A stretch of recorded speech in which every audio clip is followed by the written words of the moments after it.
受到风的影响，这桃园机场昨暗风较大，有5个航班飞去高雄小港机场，暂时歇落来，搁再飞离开。只有星宇航空伫高雄过暝。虽然星宇表示讲是受到宵禁影响，不过有消息传出来讲，事实上是关系到飞行安全的飞行机载重平衡表制作出问题。针对这部分，民航局也讲，等咧了解细节。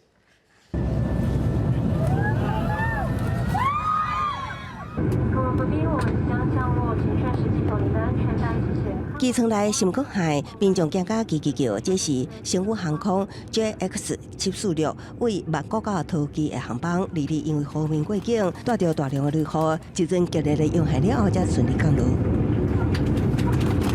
这条大雨加上侧风真强，造成原本要降落桃园加上山机场的5个航班，拢转降高雄机场。也不过，就伫其他航班陆续飞离高雄。这阵星宇航空 JX718班机到半暝游玩滞留伫高雄机场，除了一部分要求迄暗先北返，其他带伫汉来饭店。本来要起飞的，他可能不方便，所以我们就来住饭店。 星宇较早表示，班机会继续留伫高雄，是受到宵禁影响，也毋过即马煞有消息传出，其实是关系飞行安全的飞行机载重平衡表制作出问题。交通部民航局证实这件代志，也毋过面对媒体询问无正面回应，只表示等咧了解细节。架大型的民航机，它的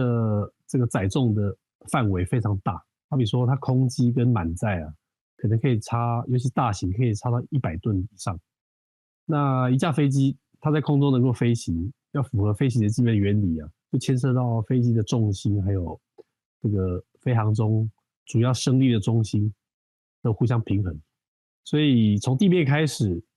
装载的顺序啊、总重跟分配，还有这个所谓的重心的分布